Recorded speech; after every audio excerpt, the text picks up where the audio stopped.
Y en esta mañana continuamos con nuestro estudio sobre las características de una iglesia sana o la identidad de una iglesia sana. Y para eso entonces les invito a abrir sus Biblias al capítulo 2 de Tito, que hemos estado compartiendo ya por algunas semanas. Capítulo 2 de Tito. Ustedes recordarán que esta epístola se caracteriza por ser una epístola evangelística. Lo hemos repetido en numerosas ocasiones que la razón por la cual la iglesia existe, la razón por la cual estamos todavía sobre esta tierra, es justamente para ser agentes del mensaje de salvación, agentes humanos para traer salvación a aquellas personas que todavía no conocen a Dios.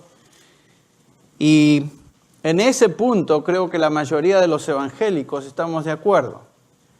Si hiciéramos una encuesta en cuanto a las diferentes iglesias evangélicas, en cuanto al propósito fundamental por el cual estamos aquí sobre esta tierra, estoy casi seguro que coincidiríamos con este propósito.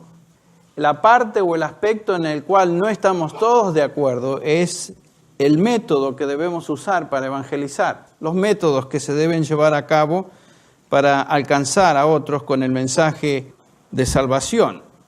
Y en un sentido pienso, a la luz de lo que estamos observando, que la iglesia está un poquito confundida en cuanto a la metodología o medios que deben usarse para alcanzar a los perdidos. Por ejemplo, muchos evangélicos han adoptado o creen la noción de que para alcanzar al mundo de alguna manera tenemos que imitar al mundo.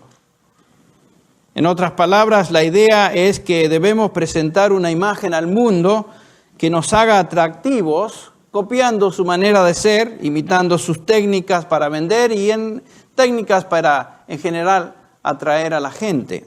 Hoy existen, no sé si ustedes saben, algunos de ustedes lo saben y los han visto, muchos lugares donde, por ejemplo, hay diferentes grupos que se llaman cristianos para alcanzar a otros.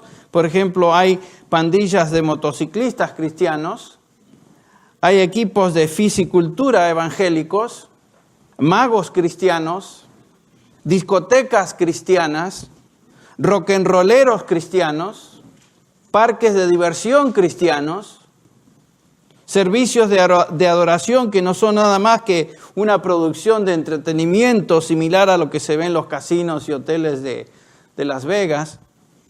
Y hasta me enteré que inclusive existe una colonia o algunas colonias nudistas cristianas. Interesante. Todo eso con el propósito de alcanzar a individuos que de alguna manera no se acercarían a la iglesia. Muchos evangélicos le llaman a esta práctica de imitar al mundo y sus técnicas contextualización. Es una interesante palabra que solamente es sofisticada, pero se refiere al hecho de que el espíritu del mundo se está introduciendo en la iglesia.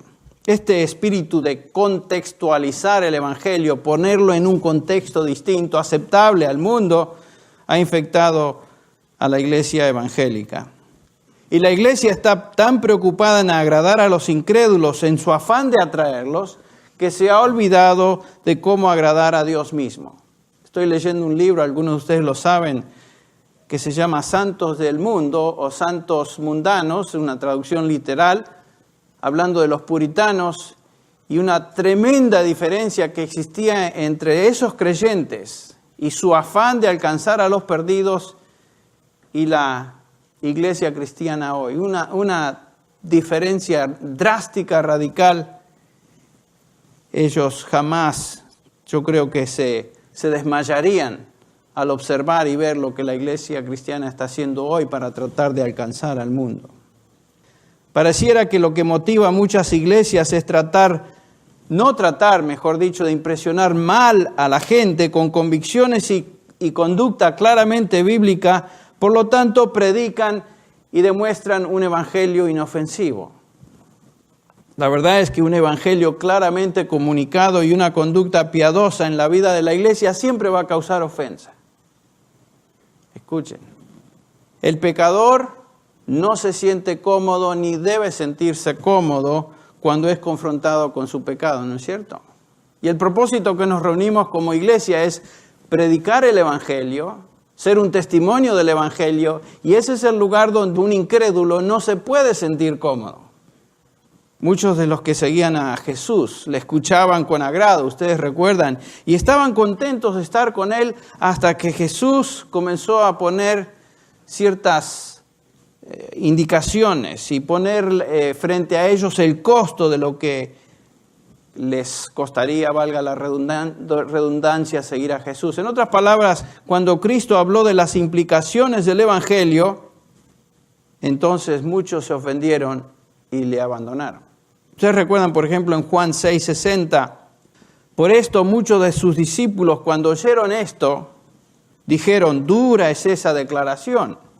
¿Quién puede escucharla? Y en el versículo 66 de Juan 6 dice, como resultado de esto, muchos de sus discípulos se apartaron y ya no andaban con él.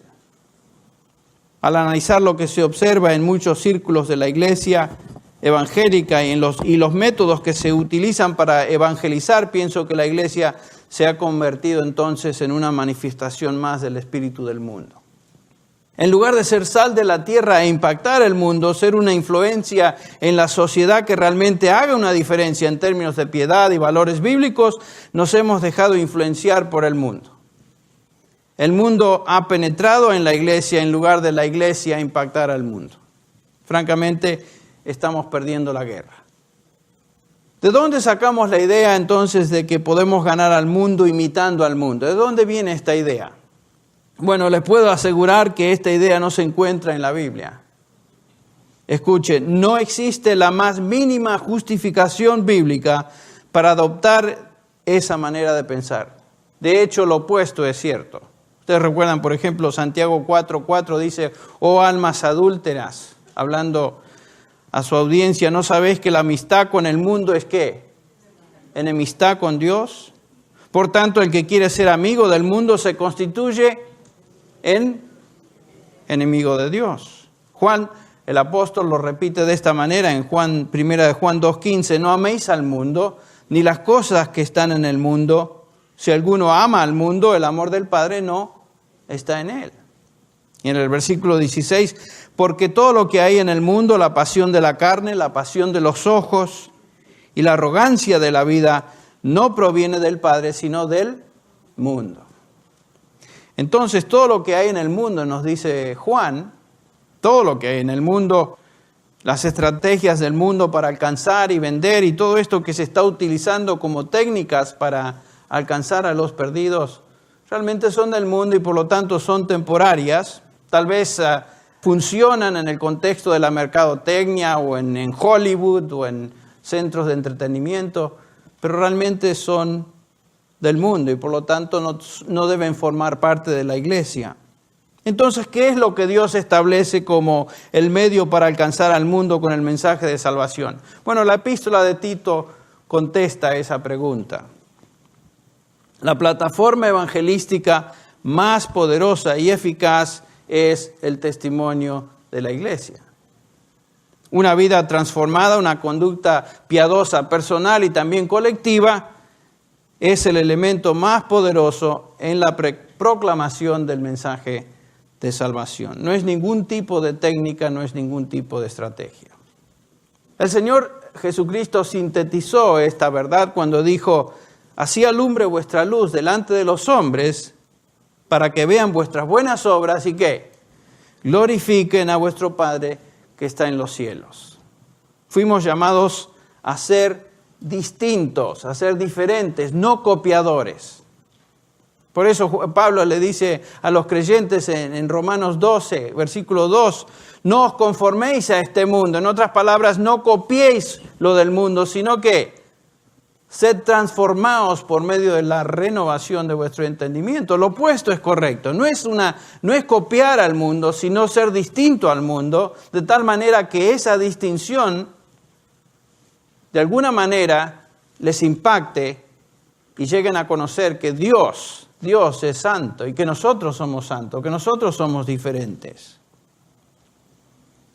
En Efesios 2:10 nos dice el apóstol Pablo que fuimos creados para ser distintos. Por ejemplo, somos hechura suya, dice Pablo. Creados en Cristo Jesús, ¿para qué? Para buenas obras, las cuales Dios preparó de antemano para que anduviésemos en ellas. Cuando el mundo ve y observa vidas transformadas, personas piadosas, individuos que se comportan virtuosamente, satisfechos, gozosos, el mundo ve el poder entonces del Salvador. Para convencer al mundo que Dios salva, debo mostrarle un individuo que Dios ha salvado. No una persona que es igual al resto.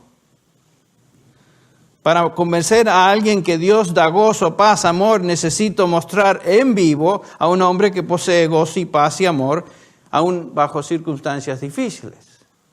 ¿Cuántos de ustedes fueron atraídos al Evangelio por el testimonio de vidas transformadas? Ciertamente yo lo fui. Y cada uno de nosotros de alguna manera fue afectado antes de ver la palabra y escuchar el mensaje de salvación, fue impactado por el testimonio de alguien que vivió delante de usted una vida transformada. Vuelvo a decir, el medio más eficaz y poderoso en el evangelismo no es la técnica, no es una estrategia particular, no son fórmulas aprendidas que repetimos de tal manera que la gente se convierte, no es la relevancia cultural, no es el entretenimiento estilo Hollywood, lo que causa impacto en las personas son vidas transformadas. Y eso es lo que está diciendo Pablo a través de toda esta epístola, particularmente el capítulo 2. Ahora en el capítulo 2, versículo 1, Pablo comienza diciendo, pero tú, Tito, habla lo que está de acuerdo con la doctrina sana. Esto apunta a un principio básico del Nuevo Testamento muy poderoso. Una vida piadosa depende de un entendimiento correcto y sano de la palabra de Dios. En otras palabras, para vivir una vida correcta, una vida que exalta a Dios y practica lo que Dios quiere, debemos poseer una teología correcta. Por eso hacemos tanto énfasis a través de la enseñanza de la palabra y la enseñanza de la palabra sana. El versículo 10 nos dice que debemos vivir de tal manera que en todo lo que hacemos adornemos la doctrina de Dios. No hurtando, dice Pablo, sino mostrando toda buena fe para que adornen la doctrina de Dios nuestro Salvador en todo respecto. Si vamos a hablar del Salvador y su poder salvador en el versículo 11 de esta epístola, dice, porque la gracia de Dios se ha manifestado para salvación a todos los hombres. Si vamos a tener ese impacto, entonces debemos vivir una vida piadosa. El versículo 12 dice, enseñándonos que renunciemos a la impiedad, a los deseos mundanos y vivamos en este siglo sobria, justa y piadosamente. Eso es lo que va a impactar. Eso es.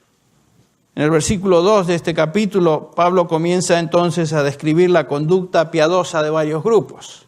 Hemos visto la conducta piadosa que debe distinguir a las ancianas. Hemos también estudiado la conducta piadosa que debe distinguir a los ancianos. Hemos hablado de la conducta piadosa que debe caracterizar a las mujeres jóvenes.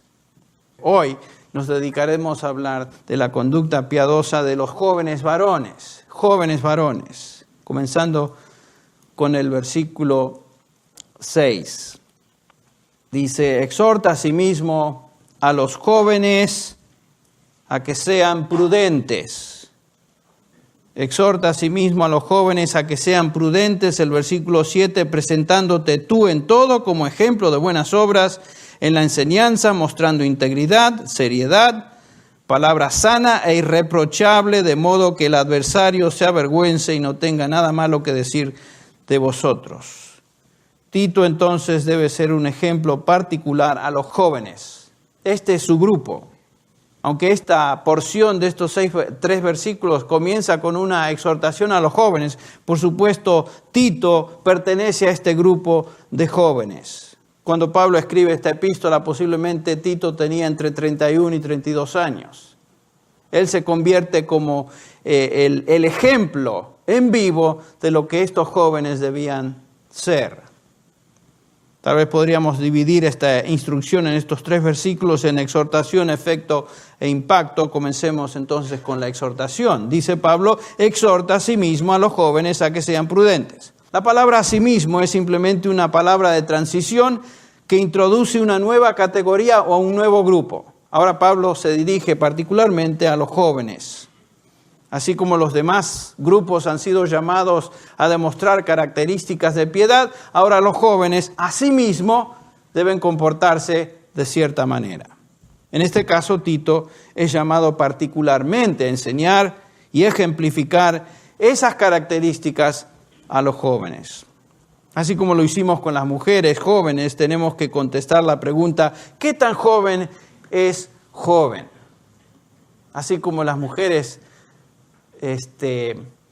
se sintieron halagadas con la descripción amplia y generosa de lo que es la juventud, pienso que los varones también nos vamos a sentir igualmente confortados.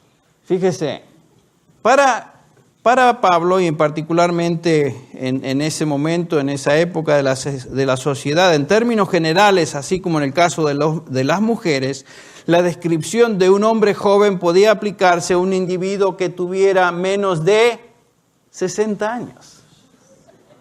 Así en términos muy generales, ¿no? Menos de 60 años.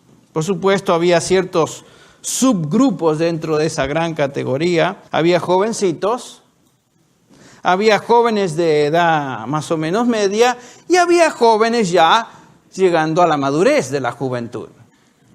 Así que disfrutemos esa amplia y generosa descripción de juventud mientras podamos.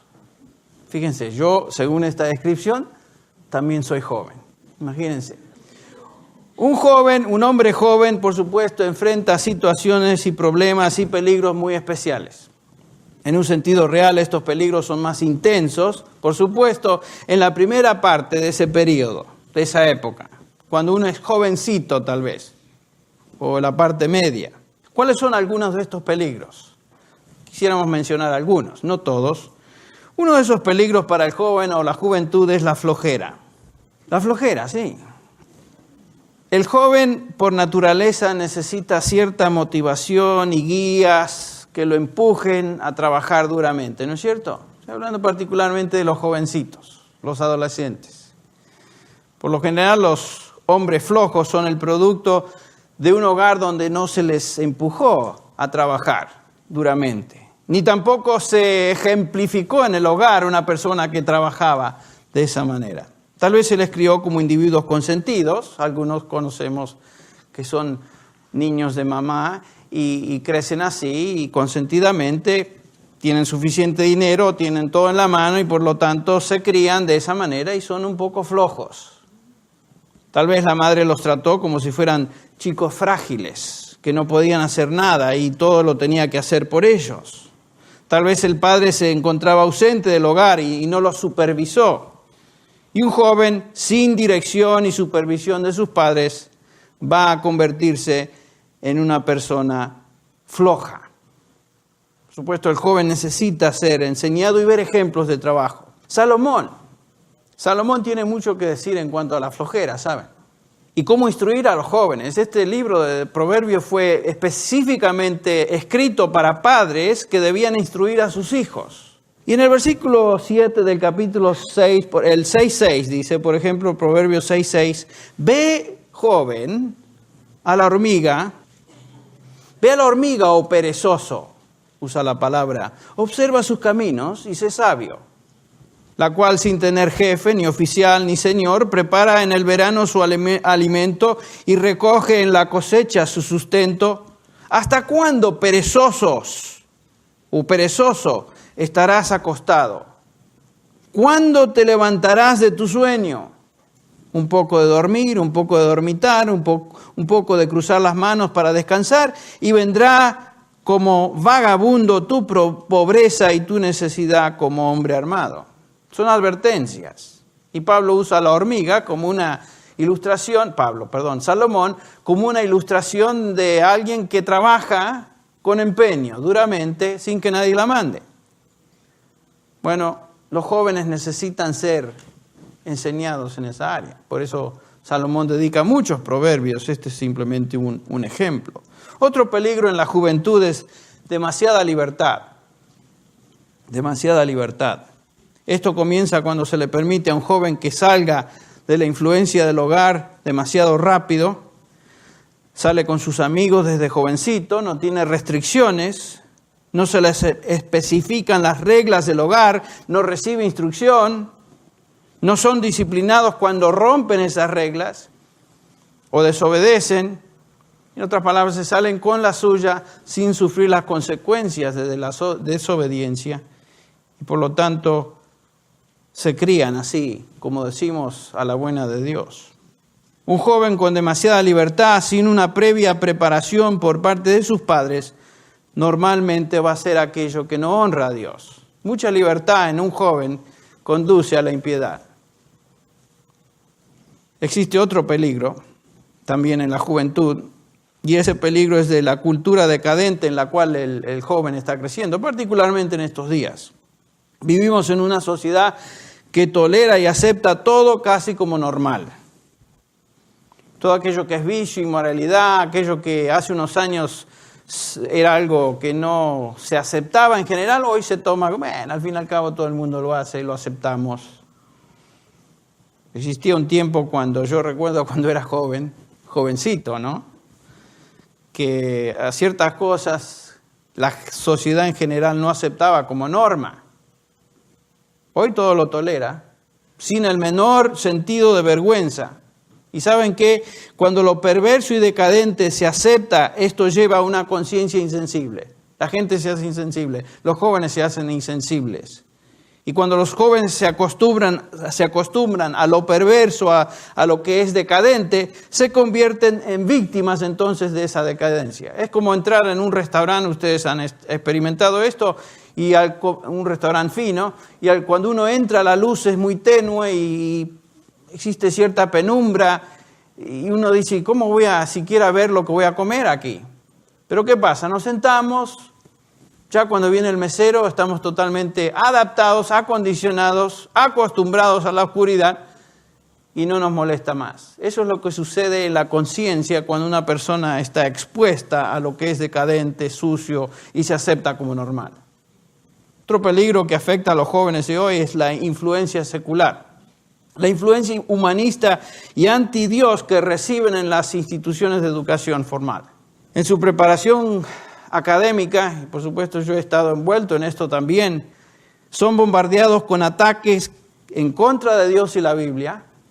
El cristianismo es objeto de burla y menospreciado como algo no intelectual. La educación secular controlada por personas que por lo general se declaran ateos o agnósticos, hace que los jóvenes sean expuestos y sucumban a ese proceso que se describe en Romanos capítulo 1. Ustedes recuerdan, por ejemplo, Pablo dice, porque la ira de Dios se revela desde el cielo contra toda impiedad e injusticia de los hombres que con injusticia detienen la verdad, la restringen, la aplastan. Porque lo que se conoce acerca de Dios es evidente dentro de ellos, dice Pablo. Pues Dios se lo hizo evidente. No hay nadie que realmente es ateo en su fuero interno, realmente en su interior. Y si lo es porque ha retenido, ha aplastado la verdad de Dios, que es obvia en su conciencia y a través de lo creado. Dice Pablo en el versículo 20, capítulo 1 de Romanos 20, porque desde la creación del mundo, sus atributos invisibles, su eterno poder y divinidad, se han visto con toda claridad, siendo entendidos por medio de lo creado. De tal manera, dice Pablo, que no tienen ¿qué? Excusa. Pues aunque conocían a Dios, no le honraron como a Dios, ni le dieron gracias, sino que se hicieron vanos en sus razonamientos. Escuche bien. Y su necio corazón fue entenebrecido, profesando ser sabios, se volvieron ¿qué? Necios. Dice el necio en su corazón, no hay Dios. A eso están expuestos los jóvenes en su formación académica. Constantemente. Por eso es tan importante enseñarles en el contexto del hogar, prepararlos para lo que van a recibir en ese contexto totalmente secular. Bueno, podríamos decir otras cosas, pero además de todo esto, de los peligros que ya hemos enumerado, existe la inmadurez normal del joven, de la juventud. Sabemos que la necedad, nos dice Proverbios, por lo general acompaña a la juventud o al joven. Esta característica de inmadurez acarrea sus propios problemas, ¿no es cierto? Alguien dijo, qué lástima que la juventud tenga que ser desperdiciada en los jóvenes. Pero no hay otra. A mí me gustaría tener la juventud de cuando tenía 15 años y la experiencia que hoy tengo, pero no funciona así, ¿no es cierto? La juventud es un periodo de formación y si la inmadurez y la necedad común en la juventud no se corrige durante esa época, un individuo crece y se solidifica en su insensatez. Por eso hay gente adulta que son tan necios e insensatos porque nunca fueron corregidos y se criaron torcidamente. La juventud es una época de ambiciones fuertes, de orgullo, de confianza ingenua en sí mismo. No se creen Superman los jóvenes, los jovencitos, todos se creen Superman.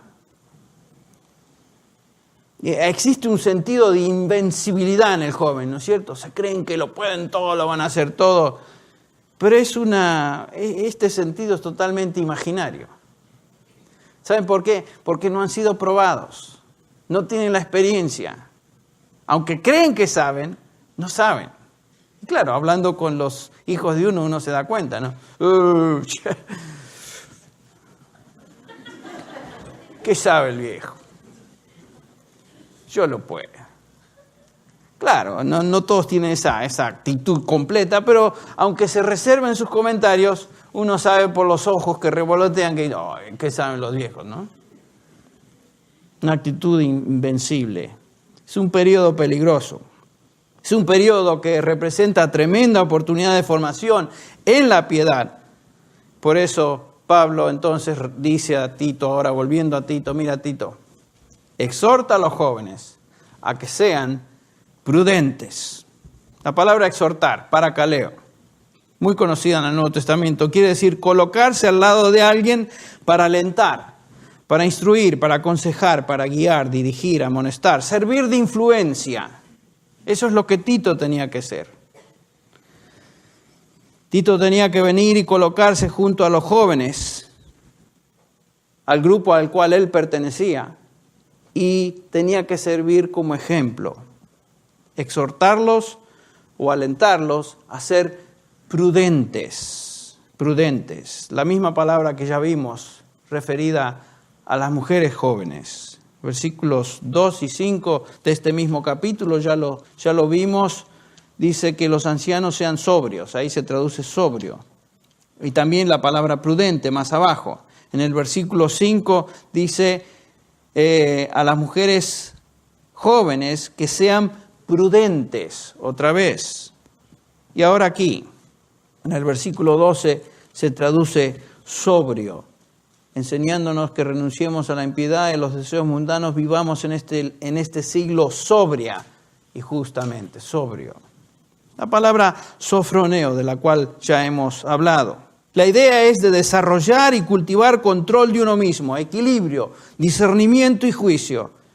Estas características no son comunes a los jóvenes. Están siendo tentados y a menudo llevados por apetitos propios de su carne. La exhortación es similar a la que encontramos, por ejemplo, en 2 Timoteo 2:22, y esto lo hemos memorizado. Huye, pues, Timoteo, de las ¿qué? Pasiones juveniles y sigue la justicia, la fe, el amor, la paz con los que invocan el nombre del Señor con corazón puro. Sé prudente, Timoteo. Sé prudente. Ten control de ti mismo, de tus pasiones.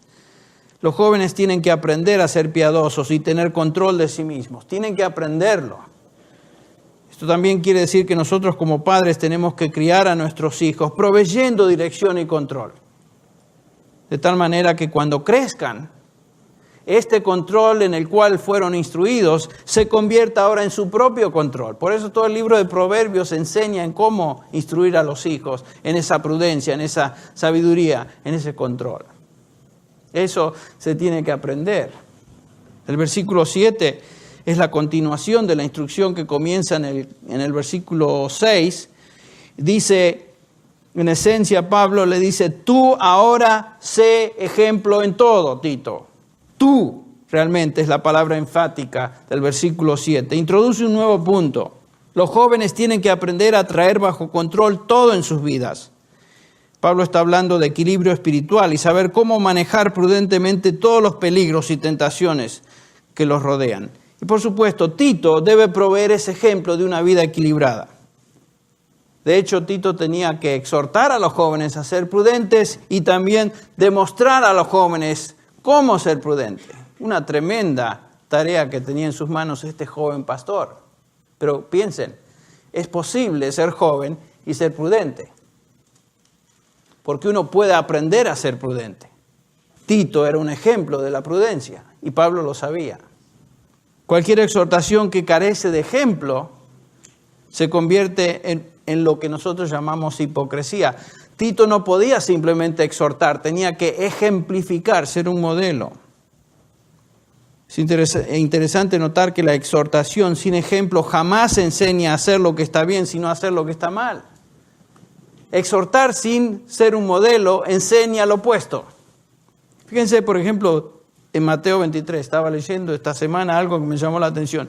La primera parte la sabemos. Cristo dice, a los escribas y los fariseos se han sentado en la cátedra de Moisés, dice el Señor Jesús. De modo que haced y observad todo lo que os digan. Pero no hagáis conforme a sus obras, porque ellos dicen y no hacen. El problema no estaba en su instrucción. El problema estaba en ¿qué? En su ejemplo, ¿no es cierto? Entonces, pero qué interesante que el efecto de esa exhortación sin ejemplo se menciona en los versículos que siguen. Fíjense el versículo 13, por ejemplo, del mismo capítulo. ¡Ay de vosotros, escribas y fariseos hipócritas! Porque cerráis el reino de los cielos delante de los hombres, pues ni vosotros entráis, ni dejáis entrar a los que están entrando. En otras palabras, su testimonio era tan pésimo que no dejaban que la gente siguiera la piedad. La gente seguía su ejemplo en lugar de su exhortación. Fíjese el versículo 15. ¡Ay de vosotros, escribas y fariseos hipócritas, porque recorréis el mar y la tierra para ser un prosélito! Y cuando llega a serlo, lo hacéis hijo del infierno 2 veces más que vosotros. Fíjense lo que es la exhortación sin ejemplo. La instrucción hipócrita daba como resultado seguidores hipócritas y aún más perversos que sus maestros. Eso es lo que sucede. Que eso nos debe hacer temblar. Por eso Santiago dice, no os hagáis vosotros, ¿qué? No os hagáis muchos de vosotros maestros, porque recibiréis mayor condenación. El pararse enfrente y ser maestro quiere decir que ese maestro tiene que respaldar con su vida lo que está enseñando o está llevando a gente al infierno. Está cerrando las puertas, está vacunando a la gente en contra del evangelio. La instrucción hipócrita entonces da eso como resultado. Cuando Pablo instruía, siempre respaldaba su enseñanza con ejemplo, con el ejemplo correspondiente. Por ejemplo, ustedes recuerdan en Hechos capítulo 20, donde Pablo se refiere a la instrucción del Señor Jesús que dice, es más bienaventurado dar que recibir. Ustedes recuerdan, en el versículo 35. Esa era la instrucción y Pablo como apóstol podía haber simplemente limitado su exhortación a esa mera instrucción, pero después Pablo les dice en el versículo 33, ni plata, ni oro, ni la ropa de nadie codiciado. Vosotros sabéis que estas manos, dice Pablo, me sirvieron para mis propias necesidades y las necesidades de los que estaban conmigo. ¿Ven? Lo que él decía lo respaldaba con una conducta apropiada. Él era un ejemplo de lo que era más bienaventurado dar que recibir. Por eso Pablo no tenía ningún problema en decir en 1 Corintios 4:16, por tanto os exhorto, sed imitadores de mí. En el versículo 1 del capítulo 11 vuelve a repetir esa exhortación, sed imitadores de mí, así como yo soy de ¿quién? De Cristo. Podía decir eso porque era un ejemplo en vivo de lo que predicaba. Pablo decía, lo que yo digo, practico, síganme. Ahí está. El ejemplo en el liderazgo del ministerio entonces no es una opción, es crucial. Y Pablo sabía eso. Y Pablo se dirige a Tito como pastor y le dice, tú sé ejemplo, Tito, en todo. Esto lo vimos ya cuando Pablo se dirige a Timoteo en el capítulo 4, hablando de las características de un siervo excelente. Ustedes recuerdan, en el versículo 12, le dice Pablo a Timoteo, tú, Timoteo, sé ejemplo, la misma palabra, a los creyentes en palabra, conducta, amor, fe y pureza. Otra vez, a un pastor joven, la exhortación a ser ejemplo. Ahora, volviendo aquí a Tito, la palabra ejemplo aquí es muy interesante. Quiere decir golpe. Por ejemplo, se encuentra en Juan 20:25 para describir la huella que dejaban los clavos que se pusieron sobre las manos de Jesús. Esa es la idea, dejar una huella, un molde, un patrón, un modelo que otros puedan seguir. ¿Un ejemplo de qué? Bueno, Pablo expresa eso en una manera muy amplia al decir en todo, como ejemplo de buenas obras. Buenas obras, kalos, se refiere a aquello que es inherentemente bueno, justo, excelente. Tito tenía que ser un modelo, un patrón, una huella de bondad espiritual y justicia que demostrara en todo lo que él hacía, de tal manera que otros jóvenes, al verlo, digan, voy a seguirle a este. Dice Pablo, sé también ejemplo en enseñanza. En la enseñanza Tito tenía que ser un ejemplo de enseñanza apropiada, incorrupta. El versículo 7 dice, en la enseñanza mostrando integridad, es la traducción. La palabra integridad es incorrupción. Afzora, y acá se traduce integridad, pero es una palabra que habla de conducta. Y Pablo está diciendo, en lo que concierne a la enseñanza, vívela sin corrupción. Enseña la doctrina respaldando esa doctrina con la obediencia incorrupta. Eso es vivir con integridad. Por eso se traduce así, íntegramente o con integridad. Lo que uno enseña lo respalda con una conducta sin defecto. Esa es la idea. Incorruptible, íntegra. El Salmo 119, hay 2 versículos que leímos al inicio en nuestra lectura bíblica donde nos ayuda a entender esto. ¿Cómo guardará el joven su camino? ¿O cómo conservará puro el joven su camino? ¿Qué? Guardando tu palabra. Con todo mi corazón, dice el salmista, te he buscado. No dejes que me desvíe de tus mandamientos. En mi corazón he que guardado tus dichos o tu palabra para no pecar contra ti. Ahí está una vida congruente, una vida prudente, una vida que no solamente enseña y conoce la sana doctrina, sino que la vive sin corrupción. Esto es vivir con integridad. La Biblia no es tolerante con los jóvenes por el hecho de ser jóvenes. Algunos piensan, bueno, joven, hay que tolerarles. Cuando nosotros éramos jóvenes, éramos así, así, allá. Pero saben que la Biblia no tiene esa actitud para con el joven. El ser joven no se constituye en una excusa para pecar. Si un joven guarda la palabra de Dios en su corazón, vive cerca de la palabra, entonces puede vivir una vida íntegra, puede vivir una vida prudente, una vida sana, de acuerdo a la enseñanza. También Pablo dice que debe ser ejemplo en seriedad. En seriedad. Seriedad, la última palabra del versículo 7. ¿Qué es esto de ser serio? ¿Qué quiere decir Pablo? ¿Que un joven no puede reírse o disfrutar el humor? Yo ahí estaría en tremenda dificultad. De ninguna manera. Dios no nos hizo con la habilidad, nos creó con la capacidad de reírnos. El reírse no está mal. La risa es un don de Dios. Lo que el apóstol está diciendo es que la juventud tiende a ser frívola. Esa es la idea. Y se ríe de cualquier cosa. No es cuestión de reírse de todo.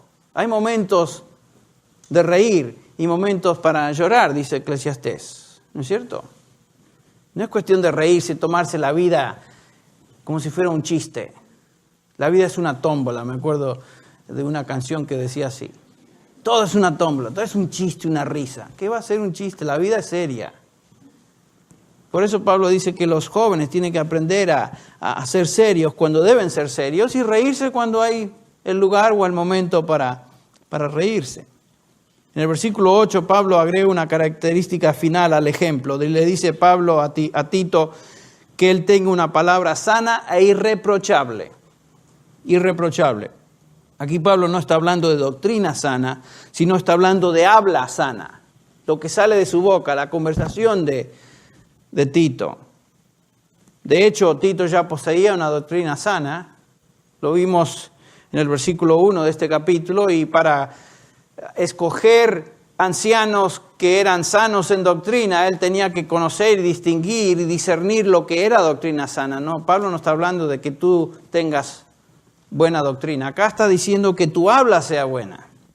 Es una idea similar a lo que encontramos en Efesios 4:29.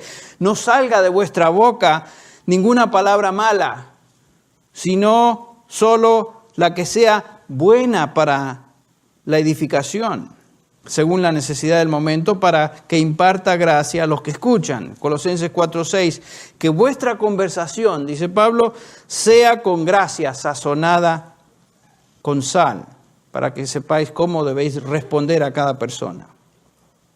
La forma de hablar de un joven tiene que ser tan sana, de tal manera que sea irreprochable. En otras palabras, que nadie pueda decirle a Tito, qué boca sucia, che. Qué forma de hablar tan fea. Qué cosas dice este hombre. Eso es apuntar el dedo y traer reproches sobre su habla, sobre su forma de conversar. A eso se refiere. Entonces, en resumen, vemos que los jóvenes y cada varón de Dios debe buscar estar involucrado en obras buenas, excelentes. También tenemos la obligación de vivir de acuerdo al estándar de la palabra que la palabra de Dios nos enseña. Tenemos que tomar la vida como algo serio, evitando ser frívolos. Tenemos que hablar de tal manera que nuestro lenguaje edifique y ministre salud a otros. Y nuestras palabras tienen que ser tales que nadie pueda reprocharnos por ellas. Esto es lo que un hombre joven debe buscar y demostrar progreso en esas virtudes. Saben, Dios evalúa a un hombre por lo que el hombre es, no por la persona que conoce o cuánto dinero tenga o cuán popular sea. Dios siempre evalúa a un individuo por lo que él es en su persona. Para resumir, en Eclesiastés capítulo 11, si quieren ver conmigo, Eclesiastés capítulo 11, el versículo 9 nos dice, alégrate, joven, en tu juventud. Gózate, joven, en tu juventud. Y tome placer tu corazón en los días de tu juventud. Sigue los impulsos de tu corazón y el gusto de tus ojos, mas sabe que por todas estas cosas Dios os juzgará, o Dios te juzgará. Dios traerá juicio. Lo que Salomón está diciendo es que debemos y podemos disfrutar la juventud. No hay nada malo en celebrar esta época de la vida. Las metas, los anhelos, las emociones, las aventuras propias de la juventud, ¿no es cierto? Cada uno de nosotros podemos recordar y muchas cosas tan lindas del ser joven. No hay nada malo en esto. Dice el sabio Salomón, disfruta tu juventud. Pero recuerda lo siguiente, que todo va a venir bajo juicio. En otras palabras, va a llegar el día cuando tendrás que presentarte ante el juez del universo y vas a rendir cuentas de tus hechos, tus motivaciones, tus impulsos, tus pensamientos, tus goces, hayan sido buenos o hayan sido malos. Esa es la idea. Dios no desea quitar el gozo de la juventud. Es una época única y muy preciosa en la vida. Tenemos que recordar, sin embargo, que no dura para siempre. Y que algún día tendremos que rendir cuenta y recibir las consecuencias de cómo gastamos ese tiempo. Por eso Eclesiastés dice, acuérdate pues de tu Creador en los días de ¿qué? De tu juventud. Antes de que vengan los malos días, refiriéndose a la vejez, y digas, no tengo en ellos contentamiento. Así que vive tu juventud prudentemente, para que cuando venga el tiempo de la vejez puedas mirar hacia atrás y recordar tu juventud con agrado. Esa es la idea. Algunos van a llegar a viejos y van a mirar hacia atrás y no van a ver ese tiempo como algo agradable, sino que va a ser un momento triste de la vida. Volviendo a Tito, ¿qué razón que nos da el apóstol para vivir una juventud prudente? El versículo 8 nos dice, de tal manera que el adversario se avergüence y no tenga nada malo que decir de vosotros. El adversario es aquel que se opone al Evangelio, el que es hostil a la fe cristiana. Una vida ejemplar como la que Tito tenía que vivir y enseñar a los jóvenes iba a traer como consecuencia vergüenza a aquellos que se oponían. El punto es ser un testimonio ejemplar, de tal manera que aquellos que se ríen o se burlan realmente se avergüencen cuando lo hagan, porque no hay nada legítimo que puedan apuntar y decir, mírese, totalmente sin justificación. Ahora, este es el hombre joven que Dios usa, fíjense, en la extensión de su reino, y estamos hablando del evangelismo, un hombre prudente, un hombre controlado, un hombre que vive haciendo lo bueno, un hombre que vive la doctrina que predica, un hombre que demuestra una actitud de seriedad ante la vida, un hombre que habla sanamente, un hombre que es un ejemplo en todas estas cosas. Ese es el hombre joven que Dios va a utilizar. Saben que esta es una exhortación a los jóvenes, pero realmente todos entramos en lo mismo.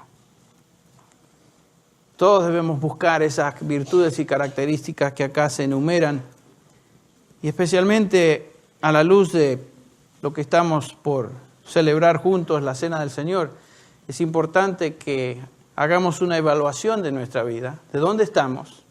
Recordar al Señor no solamente en los días de nuestra juventud, sino recordar al Señor ahora, en este momento. Y evaluarnos y examinarnos a nosotros mismos, como dice el apóstol Pablo. De tal manera que no haya en nuestro corazón, en nuestra mente, algo que sea reprochable y algo que no exalte ni adorne la doctrina de nuestro Salvador. Vamos a orar juntos en conclusión y predisponernos entonces a participar de la Cena del Señor juntos. Simplemente quiero aclarar, esta es una celebración de los hijos de Dios, aquellos que pertenecemos a Él. Si usted no conoce a Cristo Jesús, no se identifica con la fe cristiana, esto no tiene sentido para usted, así que no participe. Pero si usted es creyente, si usted pertenece al Señor Jesús, aunque no sea miembro de nuestra congregación, bienvenido a la cena de nuestro Señor. Vamos a orar juntos. Padre, te agradecemos en esta mañana por esta breve exhortación en cuanto a los jóvenes, varones jóvenes, pero Señor, a cada uno de nosotros nos habla. Te agradecemos, Señor, por tu palabra, que es clara y que penetra, que es aguda como espada de dos filos, que corta, que redarguye, que penetra. Señor, pedimos que esta exhortación, esta enseñanza esta mañana tenga cabida en corazones. Señor, si hay algo que debemos cambiar en nuestra vida, que debemos corregir, delante de ti lo traemos en esta mañana, en este momento. Y decimos, Señor, perdón. Confesamos nuestros pecados. No los ocultamos, sino que los confesamos. Ayúdanos a participar de la Cena del Señor en una forma digna.